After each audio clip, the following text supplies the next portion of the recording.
শেষ জুমা হয় এবং শনিবারের দিন আমরা ঈদুল ফিতরের নামাজ পড়তে পারি। বাকি আল্লাহ পাকের ইচ্ছা, আমরা দোয়া তো করতে পারবো। তো মহতারাম উপস্থিতি, সময় কম, কথা অনেক। একেবারে শেষ মুহূর্তে আমরা চলে এসেছি। অনেকে বলে থাকেন জুমাতুল বিদা, আমি এটা বলি না। জুমাতুল বিদা মানে শেষ জুমা, একেবারে শেষ। আসলে কি জুমা শেষ হয়ে যাইতেছে? ওই রমজানের শেষ জুমা হিসেবে অনেকে জুমাতুল বিদা বলে। জুমা সামনে আরো আছে কিনা এই কথা বলেন। কিয়ামত পর্যন্ত জুমা আসতেই থাকবে, ঠিক কিনা? তাহলে শেষ জুমা কিসে? খুবই গুরুত্বপূর্ণ সময়ে আমাদের থেকে বিদায় নিয়ে চলে গেল। দেখতে দেখতেই কেমন জানি আমার মনে হয় চোখের পলকে চলে গেল। এই তো সেদিন শুরু হইল রমজান, আজকে 23টা চলে যায়, 24 তারাবি। মহতারাম উপস্থিতি, ইমানদার, মুত্তাকি, পরহেজগার,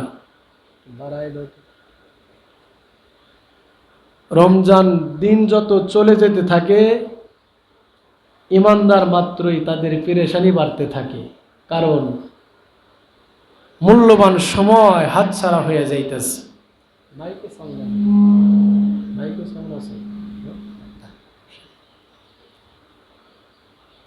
মহামূল্যবান সময় আমাদের থেকে বিদায় নিয়ে চলে যাইতেছে, কিন্তু আমরা যে কারণে রমজান আল্লাহ তাআলা আমাদেরকে দান করেছিলেন, আমরা সেই সুযোগটা হাতছাড়া করে ফেললাম, কাজে লাগাইতে পারলাম না। এজন্য ইমানদারের হাই হতাশ বেড়ে যায় রমজান যত ফুরাইতে থাকে, ঠিক কিনা? পক্ষান্তরে মুনাফিক শ্রেণীর মানুষ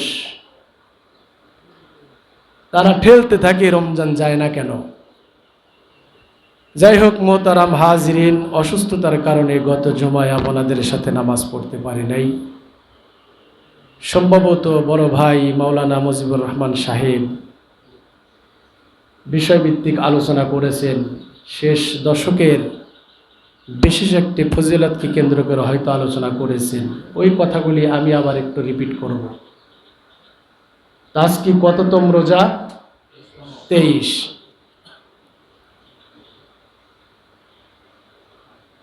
মহতারাম উপস্থিতি, এই শেষ দশকের ভিতরে মহান আল্লাহ সুবহানাহু ওয়া তাআলা লাইলাতুল কদর লুকায়ে রেখেছেন।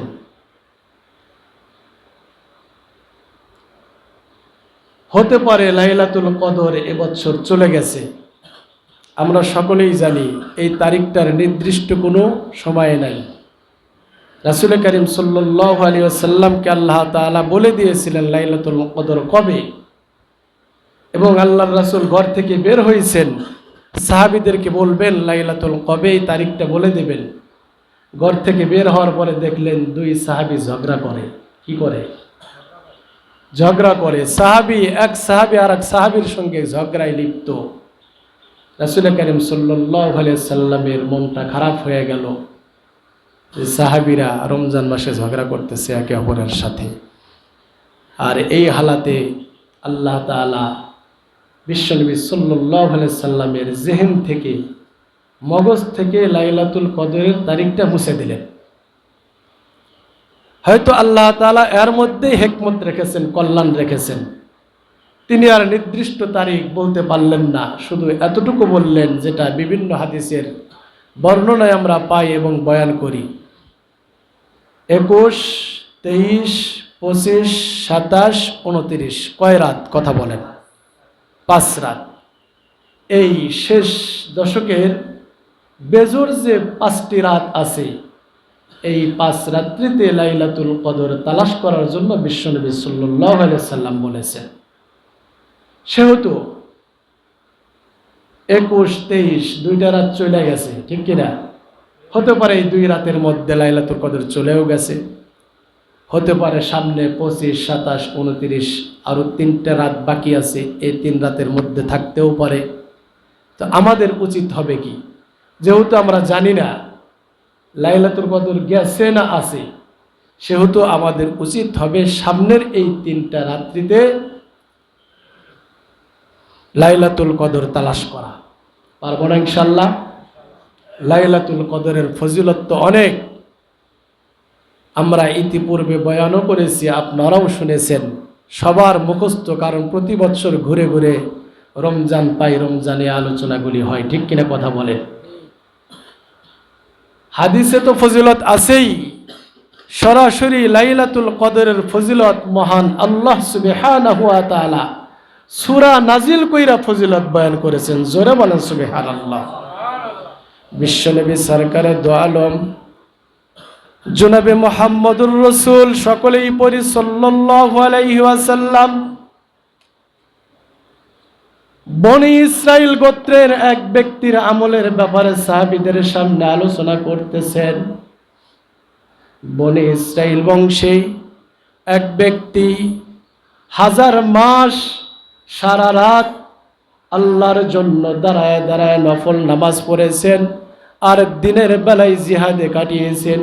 এভাবেই 1000 মাস তিনি দিনের বেলা জিহাদে কাটাইছেন, জিহাদের ময়দানে যুদ্ধ করেছেন ইসলামকে বিজয় করার জন্য, এবং রাতের বেলা নফল ইবাদত বন্দেগীর মাধ্যমে রাত জেগেছেন। এই ব্যক্তির আমলের কথা সাহাবীদের সামনে বললেন, সেই সাথে 4 জন নবীদের আমলের কথাও বললেন। হযরতে হিজকিল আলাইহিস সালাতু ওয়াস সালাম, হযরতে ইউসা আলাইহিস সালাতু ওয়াস সালাম, হযরতে আইয়ুব আলাইহিস সালাতু ওয়াস সালাম, হযরত জাকারিয়া আলাইহিস সালাতু ওয়াস সালাম, এই 4 জন নবী দীর্ঘকাল পর্যন্ত হায়াত পেয়েছিলেন এবং আল্লাহর জন্য বেশি বেশি তারা ইবাদত বন্দেগী করেছেন। এই কথাগুলি যখন সাহাবীদের সামনে রাসূল করিম সাল্লাল্লাহু আলাইহি ওয়াসাল্লাম বয়ান করলেন, সাহাবীদের মনটা তখন ছোট হয়ে গেল। হায়রে, আমরা তো এত লম্বা হায়াত পাবো না, আমরা তো অল্প হায়াত নিয়ে দুনিয়াতে এসেছি, এত ইবাদত বন্দেগীও করতে পারবো না। সাহাবীদের মনটা ছোট হয়ে গেল। তখন রাসূল করিম সাল্লাল্লাহু আলাইহি ওয়াসাল্লামকে সান্ত্বনা দেওয়ার জন্য কিয়ামত পর্যন্ত যত উম্মত আসবে সমস্ত উম্মতকে সান্ত্বনা দেওয়ার জন্য রাসূল করিম সাল্লাল্লাহু আলাইহি ওয়াসাল্লামের নিকটে হযরতে জিবরাইল আলাইহিস সালাতু ওয়াস সালামকে মহান আল্লাহ সুবহানাহু ওয়া তাআলা সূরা কদর দিয়ে পাঠিয়ে দিলেন। বিসমিল্লাহির রহমানির রহিম, ইন্না আনজালনাহু ফি লাইলাতিল কদর وما أدراك ما ليلة القدر ليلة القدر خير من ألف شهر।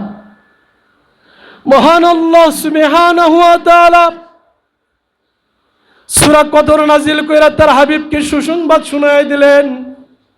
হাবিব গো, আপনার সাহাবীদেরকে বলে দেন মন খারাপের কোনো কিছু নাই, তাদের হায়াত কম ঠিক আছে, কিন্তু আমি আল্লাহ তাআলা তাদের অল্প হায়াতের মধ্যে এত এত পরিমাণে আমলে জিন্দেগিতে বারাকা দান করব, বরকত দান করব।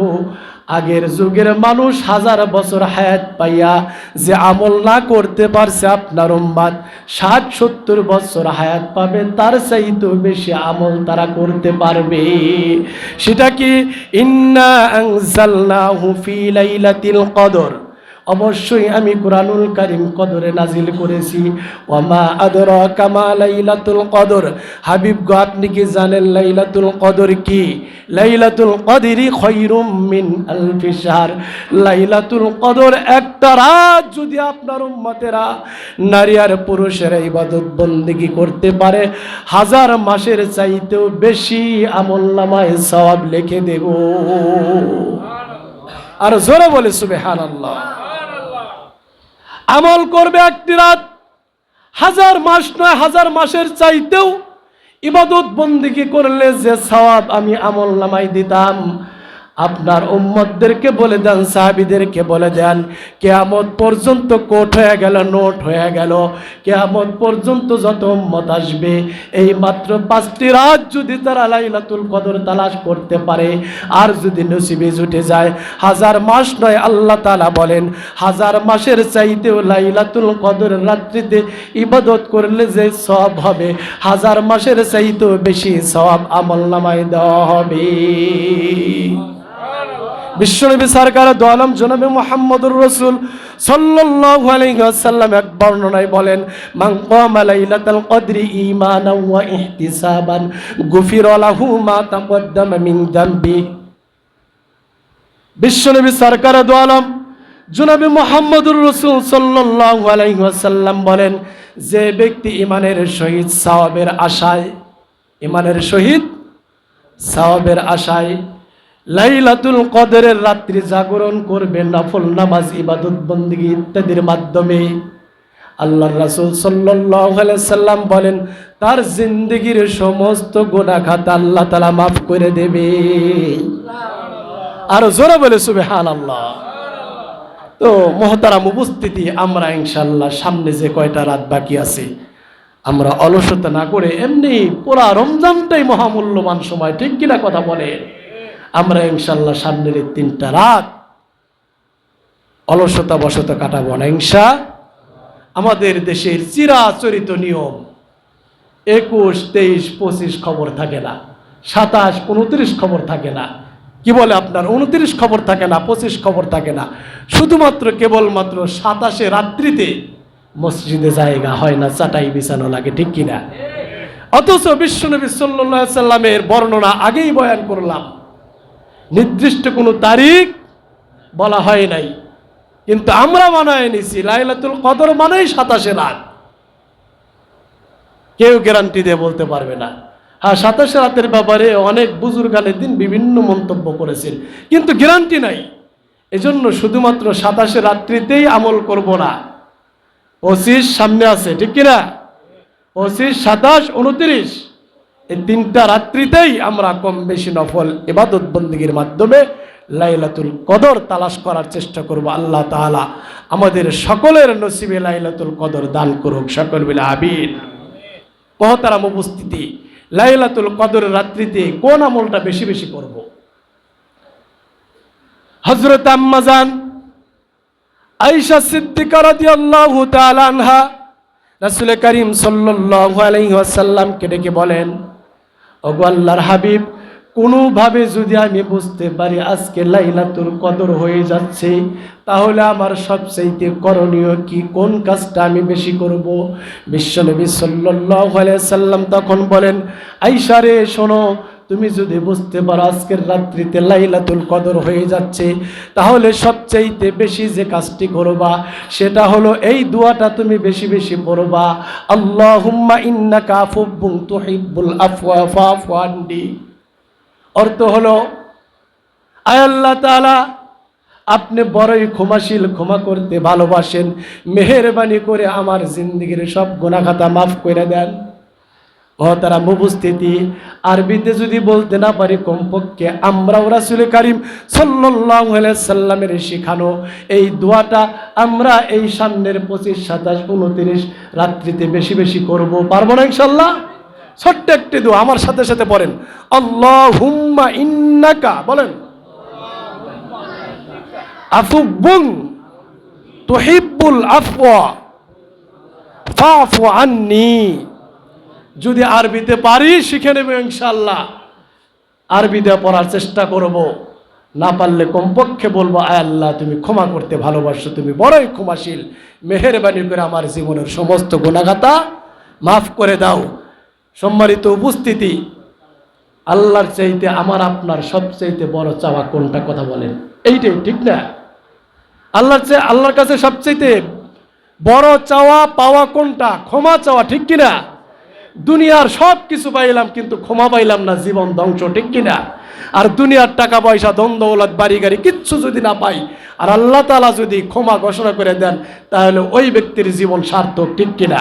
এজন্য আমরা রাসূল করিম সাল্লাল্লাহু আলাইহি ওয়াসাল্লামের এই শিখানো দোয়াটা বেশি বেশি করব ইনশাআল্লাহ। আল্লাহ তাআলা আমাদের তৌফিক দান করুক। মুহতারাম উপস্থিতি, আগেই বলেছি কথা অনেক, আজকেও নোট করে নিয়ে এসেছি, কিন্তু আমাদের সময় তো শেষ, আপনারা দেরি করে আসতেছেন। কিছু খুবই গুরুত্বপূর্ণ কথা কিন্তু বলে শেষ করতে পারবো না, আমি কিছু কথা রাইখা কথা বলতেছি। যাই হোক, তো আমরা লাইলাতুল কদর সম্পর্কে কোরআন এবং হাদিস থেকে কিছু কথা বললাম, শুনলাম। এখন আসেন, যাকাত নিয়ে আমরা পিছনে কথা বলেছি, সামনে আমাদের আরেকটি আমল আছে যেটা অর্থের সাথে সম্পৃক্ত, সেটা হলো সদকাতুল ফিতর। সদকাতুল ফিতর মাসআলার কথা খুব মনোযোগ দিয়ে শুনব। সদকাতুল ফিতর কার উপরে কখন ওয়াজিব হয়? সদকাতুল ফিতরের মাসআলা হলো, মূলত সদকাতুল ফিতর ওয়াজিব হয় ঈদের দিন সকালবেলা। কখন বলেন? সবাই বলেন। ঈদের দিন সকালবেলা সদকাতুল ফিতর ওয়াজিব হয়। কার উপরে ওয়াজিব হয়? কতটুকু সম্পদের মালিক হইলে ওয়াজিব হয়? যাকাতের মাসালা শুনছেন না? 7.5 তোলা স্বর্ণ, 52.5 তোলা রূপা, অথবা এই পরিমাণ নগদ টাকা, অথবা ব্যবসায়িক পণ্য, অথবা সব কিছুর সমন্বয় 7.5 তোলা স্বর্ণ অথবা 52.5 তোলা রূপার যদি মালের মালিক হয় আর 1 বছর অতিবাহিত হয়, ওই ব্যক্তির উপরে যাকাত দেওয়া কি ফরজ। কিন্তু সদকাতুল ফিতর একটু আলাদা। সেটা হলো সদকাতুল ফিতর ওয়াজিব হওয়ার জন্য 1 বছর অতিবাহিত হওয়ার প্রয়োজন পড়ে না, বরং ঈদুল ফিতরের দিন সকালবেলা যে ব্যক্তি এই পরিমাণ, যে পরিমাণটা এখন বললাম, এই 7.5 তোলা স্বর্ণ অথবা 52.5 তোলা রূপা অথবা নগদ ক্যাশ, ব্যবসায়িক পণ্য ইত্যাদি, যদি ঈদের দিন সকালবেলা কোনো সাবালেক নারী আর পুরুষ মালিক হয়ে যায়, ওই ব্যক্তির উপরেই সদকাতুল ফিতর আদায় করা ওয়াজিব হয়ে যায়। কথা বুঝাইতে পারছে মনে হয়? তো সদকাতুল ফিতর ওয়াজিব হওয়ার জন্য 1 বছর অতিবাহিত হওয়া শর্ত না, ঈদের দিন সকালবেলা হইলেই হবে। আর একটু পার্থক্য আছে। যাকাত ফরজ হওয়ার জন্য ঘরের ভিতরে শৌখিন যে আসবাবপত্র আছে এগুলা ধর্তব্য না, এগুলা ধরা হয় না। কিন্তু সদকাতুল ফিতর ওয়াজিব হওয়ার জন্য প্রয়োজনের অতিরিক্ত যদি শৌখিন কোনো আসবাবপত্র বাসার মধ্যে থাকে, ওগুলাকেও হিসাব করতে হবে। কথা মনে হয় বুঝাইতে পারলাম না? যেমন একটা লোকের একটা জিনিস প্রয়োজন নাই, এমনি শখে কিনে রাখছে, একটা শোপিসই ধরেন 2000-5000 টাকা দাম, ওটা তার ব্যবহারে লাগে না, এমনি শখের বশীভূত হয়ে সে কিনে রাখছে, ঘরের ভিতরে সাজায় রাখছে।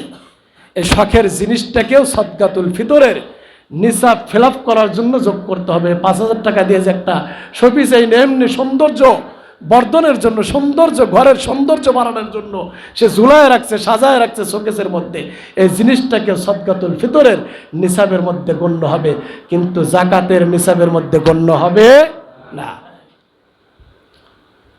তো গেল সদকাতুল ফিতর ওয়াজিব হয় কখন? ঈদের দিন সকালে। নিসাব কতটুকু? অতটুকু। যাকাত ফরজ হওয়া পরিমাণ সম্পদের মালিক ঈদুল ফিতরের দিন হইলেই তার উপরে সদকাতুল ফিতর আদায় করতে হবে। তো সদকাতুল ফিতর, এই নয় মাইকটা বন্ধ করে দাও, টাইম লম্বা হয়ে গেছে। শুধু সদকাতুল ফিতর আমরা এর আগেও জিজ্ঞেস করতেছি হুজুরদেরকে, হুজুর এবছরের ফিতরা কত? ফিতরা কত? বলি কি বলি না? আমরাও বলি। এখানে গুরুত্বপূর্ণ কয়েকটি কথা। আমাদের দেশে একেবারে সাধারণ থেকে সাধারণ খেটে খাওয়া দিন মজুরও যে টাকা দিয়ে সদকাতুল ফিতর আদায় করে, কোটি কোটি টাকার মালিক সেও একই টাকা দিয়ে, সেম টাকা দিয়ে আদায় করে। ঠিক কিনা কথা বলে? অথচ বিশ্বনবী সাল্লাল্লাহু আলাইহি সাল্লামের জামানা থেকে শুরু করে কিয়ামত পর্যন্ত চলবে, সর্বমোট 5টি জিনিসের মাধ্যমে সদকাতুল ফিতর আদায় করতে হয়। কয়টি জিনিস? এই 5টি জিনিস কেন আনলেন? একটা দিয়ে তো দিতে ইচ্ছা করলে আল্লাহ রাসূল বলতেন যে একটা দিয়ে দাও।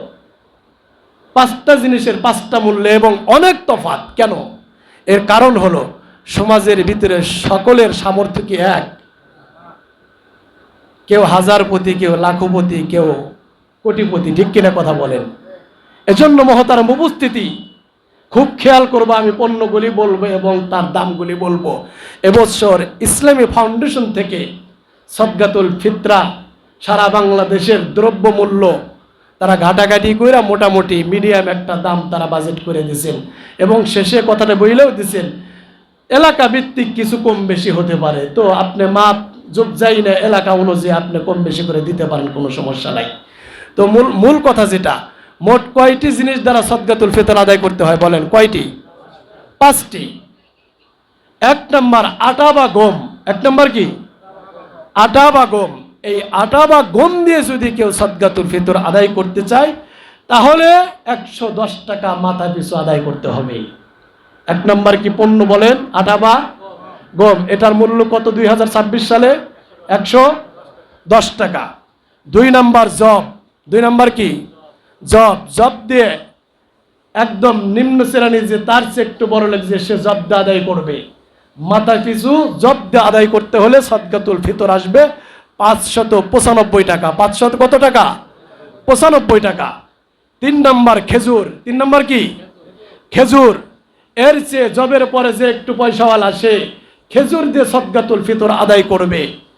খেজুর দিয়ে আদায় করতে হলে মাথা পিছু সদকাতুল ফিতর আদায় করতে হবে 2475 টাকা, 2475 টাকা। তারপরের যে বড়লোক ব্যক্তি সে সদকাতুল ফিতর আদায় করবে কিসমিস দ্বারা। কি দ্বারা? কথা বলেন। কিসমিস দ্বারা যদি আদায় করে তাহলে মাথা পিছু আদায় করতে হবে 2640 টাকা, 2640 টাকা মাথা পিছু একজনের জন্য। 5 নম্বর পনির দ্বারা আদায় করবে। এরপরে যে অর্থাৎ কোটিপতি যারা দেশের মধ্যে আছে তারা পনির দ্বারা সদকাতুল ফিতর আদায় করবে, মাথা পিছু এর অঙ্ক হবে 2805 টাকা, 2805 টাকা। এই যে 5টা পণ্য বললাম এবং দাম বললাম, আমরা বাকি 4টার খবর নেই। কথা বলেন। যে কামলা কিষান দেয় ভ্যান চালায় সে 110 টাকা, যে কোটি কোটি টাকার মালিক সে 110 টাকা। এটা ইনসাফ হয় না। এজন্য মহতারাম উপস্থিতি, একজন সাধারণ মানুষের সাথে আল্লাহ তাআলা যাকে অসাধারণ বানাইছে সে তুলনা করবেন না। আপনি 5টা পণ্য জাস্টিফাই কইরা যেটার সাথে আপনার যায়, আপনার সম্পদ যায়, সেইটাই আদায় করার চেষ্টা করবেন ইনশাআল্লাহ। সদকাতুল ফিতর নিজেরটা নিজে দেব। নাবালেগ সন্তান আদি যদি সংসারে থাকে তাদের তরফ থেকেও আমরা সদকাতুল ফিতর আদায় করবে ইনশাআল্লাহ।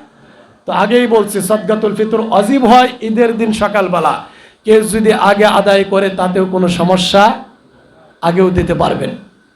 আর উলামায়ে কেরাম ওই যাকাত নিয়ে কথা বলছিলাম, ওই সময় বলছি উলামায়ে কেরাম এটাই বলেন, এখনো বলতেছি, এই যে 5টা পণ্যের চাইতে নগদ অর্থ দিয়ে আদায় করাই ভালো। কারণ সামনে ঈদ আসতেছে, আমাদের অনেকেরই কেনাকাটা শেষ, ঠিক কিনা কথা বলেন। আর যারা সদকাতুল ফিতর খাইতে পারবে তারা কোন শ্রেণীর মানুষ? হয়তো আপনারা সদকাতুল ফিতরের টাকা দিয়ে ঈদের বাজারঘাট করবে। এই জন্য টাকা দিয়ে দেওয়াই উত্তম, যাতে তার চাহিদা মতো সে তার যেটা প্রয়োজন কিনতে পারে। আল্লাহ তাআলা আমাদের হিসাব নিকাশ করে সঠিকভাবে সদকাতুল ফিতর আদায় করার তৌফিক দান করুক সকল মিলে আমিন। মহতারাম উপস্থিতি, আর আপনাদের কষ্ট দেব না। তো ইনশাআল্লাহ আল্লাহ যদি চায় সামনে শুক্রবারে ঈদ উল ফিতরের নামাজ হওয়ার সম্ভাবনা 99%, ঠিক কিনা কথা বলেন। তো আমরা ঈদকে কেন্দ্র করে অনেক উল্টাপাল্টা করি। আমরা সকলে এখানে মুসলমান, নাকি কোনো হিন্দু খ্রিস্টান বৌদ্ধ মসজিদে নামাজ পড়তে আসছে? সামনে যে ঈদ আসছে সেটা বিধর্মীদের নাকি আমাদের কথা বলেন? আমাদের জন্য। তো ইসলামে কোনো গোরামি নাই, ইসলামে বিনোদন নাই বললে ভুল হবে। বিনোদন আছে কি নাই কথা বলেন। আমরা যাই কিছু করি ঈদকে কেন্দ্র করে, যে বাচ্চারা পটকা ফোটায় আমার আপনার কষ্টের টাকা দিয়ে কিন্তু ফোটাইতেছে, ঠিক কিনা কথা বলেন। কথায় কথা আসে, আপনারা বেজার হইন না, কাউকে নাম নিয়ে বলতেছি না। প্রত্যেকটা মসজিদে তারাবির হাদিয়া উঠাইতেছে কিনা কথা বলেন। এটা আনুষঙ্গিক প্রাসঙ্গিক কথা বলার ইচ্ছা ছিল না, নোটও করি না, এই সঙ্গে যে বলতেছি। আপনি ফার্মেসিতে যাবেন, ফার্মেসিওয়ালা বেচা কেনার কি খবর? কয় না আগের মতো আর রোগ শোক হয় না, বেচা কিনা নাই। তাহলে বলেন ঔষধের দোকানদার সে 24 ঘন্টা কি কামনা করে? মানুষের রোগ ব্যাধি বেশি হোক, বেশি বেশি আমার ঔষধ বেচা বিক্রি হয়, ঠিক কিনা কথা বলেন। কবরস্থানে যাইবে না, কি অবস্থা? কথা লম্বা হয়ে যায়। আপনার কি বলে কাফনের কাপড় যে বিক্রি করে তার কাছে যাইবেন, রমজান মাস মনটা খারাপ, কেন মন খারাপ কে? আর কোয়েন না, রমজান রহমত বরকত মাগফিরাতের মাস আসছে, মানুষ টোটালে মরে না। মানুষ মরলে না কাফনের কাপড় বিক্রি হবে, ঠিক কিনা কথা বলেন। তাহলে কাফনের কাপড় বিক্রেতা 24 ঘন্টা কি দোয়া করে? আমি আপনি মরি, ঠিক কিনা? মরলেই মাইকিং হবে, কাফনের কাপড় বিক্রি হবে। এক কথায় আপনার জন্মদাতা পিতা মাতা ছাড়া আর আপনার মহল্লার মসজিদের ইমাম সাহেব ছাড়া নিঃস্বার্থভাবে সারা বছর সারা জীবন আপনার জন্য কল্যাণের দোয়া করে না, ঠিক কিনা কথা বলেন? মাহে রমজান আসছে, তারপরে হিংসা বিদ্বেষ দূর হয় নাই, ঠিক কিনা? আপনি একটু ভালো চলেন, ভালো পড়েন, আপনার সন্তানটা কোনোভাবে বিদেশ পাঠাইতেছেন, পাশের বাড়িওয়ালার কানে গেছে জৈলাপুরা সারখার আছে কিনা এই কথা বলেন, পারে আপনার কেডি দিয়ে 70 মাটির নিচে দাবায় দেয়, এত হিংসা করে আপনার ভালো দেখে। কিন্তু মসজিদের ইমাম সাহেব, মাদ্রাসার হুজুর ইত্যাদি, এদেরকে যারা মোহব্বত করে না, মুখস্থ হয়ে যায় এই এলাকার মানুষ কেরা কোন ক্যাটাগরির, কে মেয়েকে মোহব্বত করে, কে অন্তর থেকে মোহব্বত করে, কে হুজুরের পিছনে বাঁশ 3টা লাগায় রাখে, 5 বেড়ার লাইট দিয়ে দোষ খোঁজা শুরু করে, এগুলা হুজুরদের মুখস্থ হয়ে যায়, ঠিক কিনা কথা বলেন? তুলনামূলকভাবে হুজুরের শত্রু যে পরিণত হয়ে যায়, তাকে হুজুরের সালাম হুজুরের বন্ধুর চাইতে 2 বার বেশি দেয়, ঠিক কিনা? তার জন্য হেদায়েতের দোয়া বেশি করে পড়ে, আল্লাহর হেদায়েত দাও। মূল কথা হলো ওলামা একরাম কারো অকল্যাণ কামী না, কারো জন্য অকল্যাণ চায় না। যতদিন যে এলাকায়, যে মহল্লায়, যে মসজিদের দায়িত্ব থাকুক, পুরা এলাকাবাসীর জন্য সারাক্ষণ কল্যাণের দোয়া করে, শত্রু মিত্র বোঝে না, ঠিক কিনা কথা বলে? এ কথাটা কি ঠিক না ব্যাটি? নাকি আজ পর্যন্ত শুনছেন ওই মসজিদের ইমাম সাহেব মুসল্লির সাথে বনাবনি নেই, তার জন্য বদদোয়া করতেছে? পাইছেন জীবনে? দুঃখের সাথে বলতেছি, আমার আপনার কলিজার টুকরা সন্তানের জন্য 500, 700, 1000 টাকার পটকা আমরা অনেকে কিনে দেই, সামান্য একটু শব্দ হয় ফুটাইলে এই আনন্দ বিনোদনের জন্য পকেট থেকে 1000 টাকা চলে যেতে চাপচোস নাই। সমস্ত হিসাব নিকাশ করে তারাবির হাদিয়া দেওয়ার সময় আপনাদেরকে বলতেছি না, আছে কিনা কথা বলেন? 365 দিন আপনি এই তারাবির হাদিয়া জীবনে কোনদিন দেন নাই, দিবেনও না, বছরে একটা দিন। এই দিন আসলে এত হিসাব নিকাশকে আপনার কোন দেয়? আপনার পকেট থেকে তখন আর টাকা বের হতে চায় না, খালি ডানে বামে তাকান, অমুক লাখপতি, অমুক কোটিপতি, অমুক দিল 1000 টাকা, আমি ওর তুলে নিতে খাইটা খাওয়া মানুষ, আমি 300 টাকা 500 টাকা না দিয়ে আমি কোয়ার মতো পারিনি, ঠিক কিনা কথা বলেন? আমার আলোচনাগুলি মসজিদের গণ্ডির ভিতরেই থাকে না, নেটের মাধ্যমে এই জমার পরপরই চলে যাবে। সবার উদ্দেশ্যেই বলতেছি, এই কৃপণতা সুলভ যাদের স্বভাব আছে, মার্কেটের মর মার্কেট করতেছেন, সমস্যা নাই, বাধা নাই, নিষেধ নাই, কিন্তু যে ওলামা একরাম সারা জীবন আপনার জন্য দোয়া করে, আপনার 14 গোষ্ঠী জীবিত মৃত সকলের কল্যাণ চায়, বছরে শুধুমাত্র কেবলমাত্র একটা দিন আপনি হাদিয়া দিবেন, আপনার তৌফিক অনুযায়ী এমন একটা হাদিয়া দিবেন যে আল্লাহ তাআলা আপনার ইনসাফ অনুযায়ী, তৌফিক অনুযায়ী এমন একটা হাদিয়া দিবেন যাতে হুজুরে কিন্তু আপনার নামগুলি দেখে, আপনার হাদিয়ার টাকাটাও দেখে, যাতে সে মনে করে যে না, আমার এই মুসল্লি আমার প্রতি ইনসাফ করছে, ঠিক কিনা কথা বলেন? আর আপনার তৌফিক অনুযায়ী যদি বেইনসাফি করেন, বদদুয়া আগেও করেন, আজকেও করবে না, কিন্তু সারা জীবন আপনাকে মনে রাখবে, ঠিক কিনা? যে তার তৌফিক ছিল এই দেওয়ার, কিন্তু সে দেয় নাই, বেইনসাফি করছে। আল্লাহ তাআলা আমাদের সমস্ত বেইনসাফি থেকে হেফাজত করার সকল মিলে আমিন। তো বলতেছিলাম যে কথার থেকে এতগুলি কথা বললাম, ঈদকে কেন্দ্র কইরা সুন্নতের বাহিরে যাওয়া যাবে, সুন্নত অনুযায়ী আমল করলে বিনোদন চলে আসবে ইনশাআল্লাহ। ঈদ উল ফিতরের দিন 13টি কাজ করা সুন্নাত, কয়টি কথা বলেন? সবাই বলেন, কয়টি কাজ করা সুন্নাত? 13টি কাজ আমরা মনে রাখবো ইনশাআল্লাহ, আলোচনা শেষ। ঈদ উল ফিতরের দিন 13টি কাজ করা সুন্নাত, এই সুন্নাতের বাইরে কোনো আমল করব না, সেটাই বেদাত হয়ে যাবে, সেটাই গুনাহের কারণ হবে। 1 নাম্বার, ঈদ উল ফিতরের দিন খুব ভোরে ঘুম থেকে ওঠা, খুব ভোরে ঘুম থেকে ওঠা, ফজরের নামাজ পড়লেই ভোরে ঘুম থেকে ওঠা হবে, ঠিক কিনা? কথাই তো কথা আসে, অনেক কপাল পোড়া আছে 1টা মাস তারাবির নামাজ কামাই দেয় না, রোজা রাখে, ঈদের দিন ফজরের নামাজ পড়ে না, ঠিক কিনা কথা বলে? আছে কিনা কথা বলেন? পাক্কা নিয়ত করেন ঈদের দিন ফজরের জামাতে ইনশাআল্লাহ শরীক হবই হবে ইনশাআল্লাহ। কি কামনা করলাম, 1টা মাস সিয়াম সাধনা করলাম, আর ঈদের দিন যদি ফজরের নামাজ কাজা হয়, তাহলে আমার সাথে কপাল পড়া হতভাগার হয়। 1 নাম্বার ঈদ উল ফিতরের সুন্নাত, খুব ভোরে ঘুম থেকে ওঠা। 2 নাম্বার, মিসওয়াক করা। 3 নাম্বার, গোসল করা। 4 নাম্বার, আমার যতগুলি পোশাক আছে সবচেয়ে উত্তম পোশাক পরিধান করা। 5 নাম্বার, উত্তমভাবে সাজসজ্জা করা, জায়েজ পন্থায় নিজেকে সাজানো। 6 নাম্বার, খুশবু লাগানো। 7 নাম্বার, ঈদগাহে যাওয়ার আগে মিষ্টি জাতীয় কিছু খেয়ে যাওয়া। 8 নাম্বার, আগে আগে ঈদগাহে যাওয়া। 9 নাম্বার, সদকাতুল ফিতর আদায় না করলে ঈদগাহে যাওয়ার আগেই আদায় করা। 10 নাম্বার, ঈদগাহে ঈদের নামাজ পড়া। 11 নম্বর, ঈদগাহে এক রাস্তায় যাওয়া অপর রাস্তায় আসা। 12 নম্বর, পায়ে হাঁটিয়া ঈদগাহে যাওয়া। 13 নম্বর, আস্তে আস্তে আল্লাহু আকবার আল্লাহু আকবার লা ইলাহা ইল্লাল্লাহু আল্লাহু আকবার ওয়ালিল্লাহিল হামদ, এই তাকবীরটা ধীরে ধীরে পড়তে পড়তে ঈদগাহে যাওয়া। আল্লাহ তাআলা আমাদের সবাইকে আমল করার মতো যতগুলি কথা জবান থেকে বের হয়েছে, আমাকে সহ যারা শুনলেন, যারা শুনবেন, সবাইকে আমল করার তৌফিক দান করুক। ওমা তৌফিকি ইল্লা বিল্লাহ। যারা সুন্নত পড়ি নাই 4 রাকাত কবলাল জুমা পড়ে নেই।